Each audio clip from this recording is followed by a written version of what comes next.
The fundamental problem with modern decentralized finance isn't the lack of capital, but a persistent leak in value. Most launchpads function as revolving doors, where speculative liquidity enters, trades occur, and then that same liquidity exits as soon as a profit is realized, leaving the underlying ecosystem essentially back at zero. This cycle of churn is what DreamPlay is attempting to dismantle by replacing the traditional launchpad model with what it calls a self-compounding economic engine. It's an architecture designed to capture human effort and capital and keep them circulating within a closed loop, rather than letting them evaporate into the broader market. The term decentralized Wall Street is often thrown around, but in this context, it refers to a very specific shift in how value is anchored. Most platforms optimize for speed and exit. If you look at something like Pump.Fun, the goal is rapid launch and immediate liquidity migration, which often results in high rug rates and zero long-term utility. DreamPlay flips that by introducing a gating layer called the belief chain.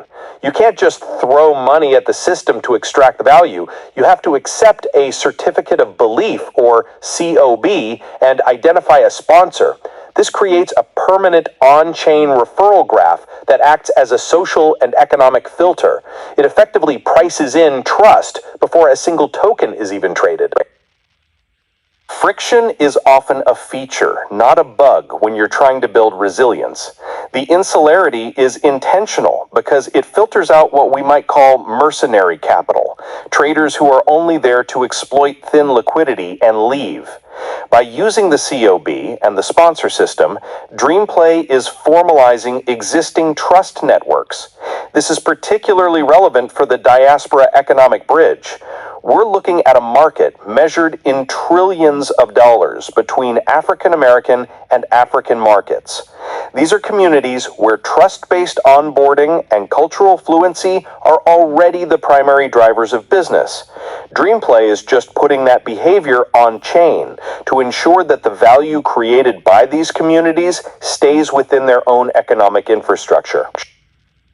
Let's talk about how that work actually translates into something tangible.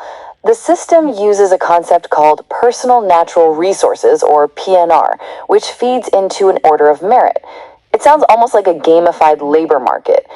How does the protocol verify that someone's recruiting or content creation is actually contributing value, rather than just being busy work meant to game the system for rewards? The PNR digital miner is the tool that facilitates this. It has already seen over 1,000 tasks completed, ranging from governance participation to actual enterprise creation. The Order of Merit, or OOM, isn't just a scoreboard. It governs your influence and your future distributions of the core token, DPLQXJL. This is where the merit part comes in. If you want a piece of the ecosystem's upside, you have to provide measurable labor. It solves the empty launch problem, where a token exists but has no community or utility behind it. Here, the utility is the work that was done to earn the right to launch in the first place.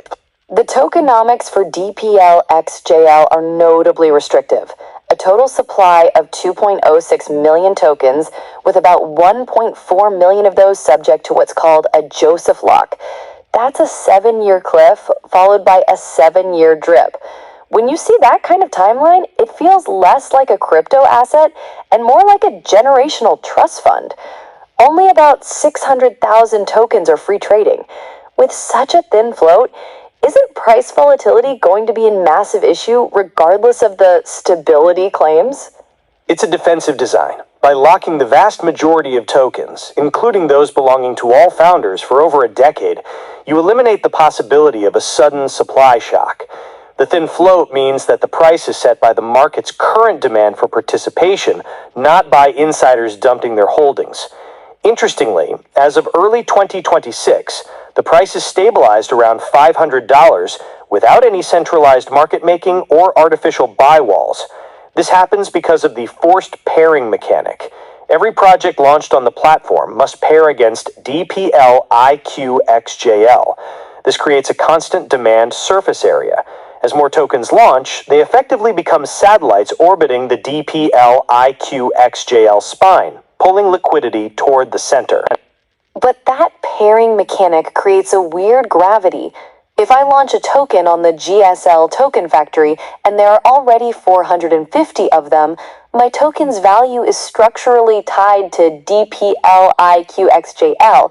If the core token moves, my project's liquidity profile changes. While that's great for the spine, as you call it, doesn't it limit the independence of the individual startups being built on the platform?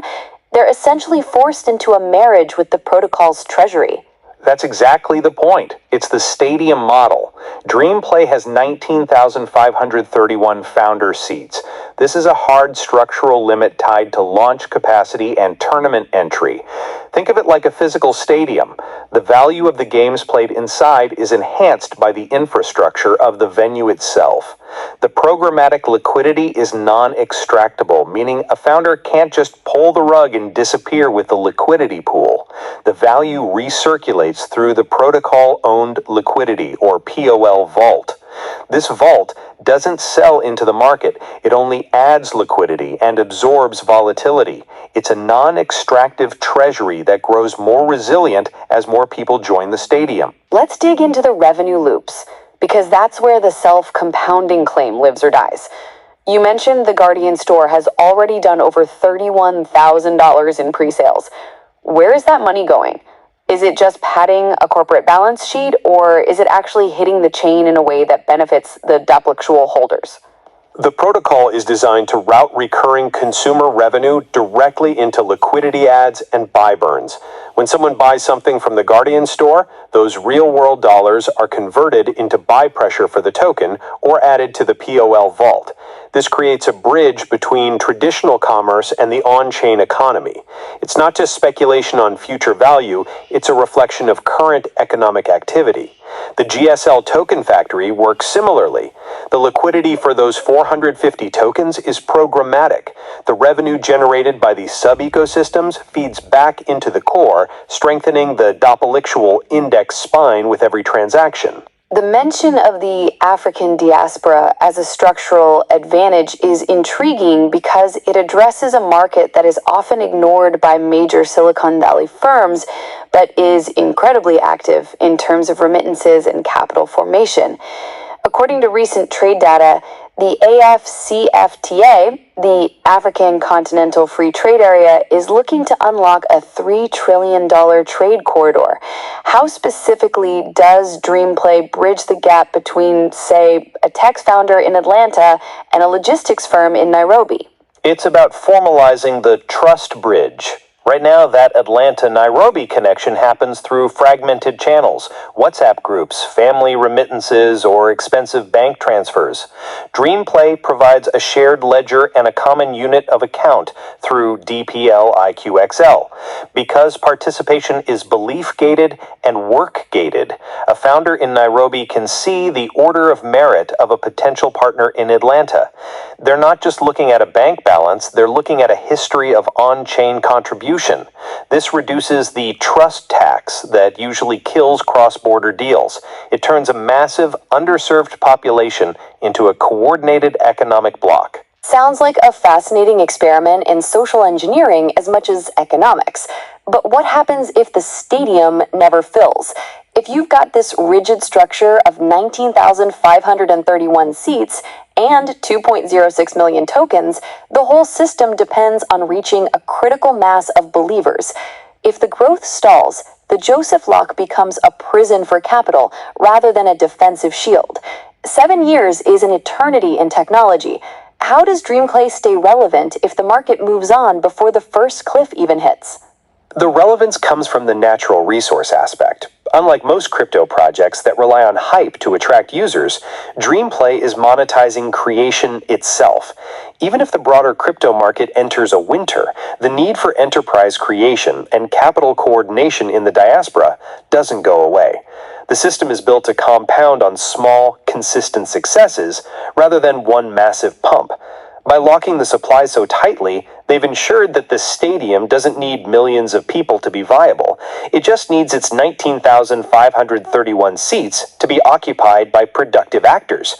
The completion psychology, the idea that there's a finite, visible capacity, actually drives persistent demand even in down markets. We've seen plenty of ecosystem tokens fail because they tried to do too much. They want to be a store of value, a medium of exchange, and a governance tool all at once. DreamPlay is positioning DPLXYJL as the indexed spine for thousands of other tokens. That's a huge burden for one asset to carry. If one of those major launches fails or is revealed to be a fraud, how does the protocol-owned liquidity prevent a contagion effect? The contagion is limited by the order-based pairing mechanics. The first 300 launches only get 10 DPLXYJL in their pairing. It scales down to just one token for later launches. This caps the dilution and limits the impact of any single failure.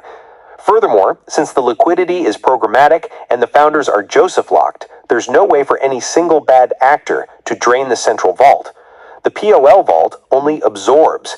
It doesn't distribute based on the whims of individual project performance. It acts as a shock absorber for the entire network. You aren't just betting on one startup, you're betting on the collective resilience of the whole system's ability to recirculate value. It's a complete departure from the move fast and break things mentality. It's more move slow and build foundations. In an industry that often feels like a series of high-speed car crashes, seeing a 7-year cliff as a standard feature is almost shocking. It forces a level of long-term thinking that is virtually non-existent elsewhere in DeFi. It's about changing the incentive structure. If you know you can't sell for 7 years, your only path to value is to make sure the ecosystem is still thriving in year 8. That shifts your focus from, how do I hype this coin, to, how do I build a business that generates real revenue for the vault? It's a return to fundamental economic principles, just powered by a programmable, transparent engine. The Diaspora Bridge, the GSL Factory, and the PNR Miner are all just different ways of feeding that same compounding engine. The idea that we can move away from the churn and burn of traditional launchpads is compelling, especially when it's replaced by a model that prioritizes human effort and long-term belief.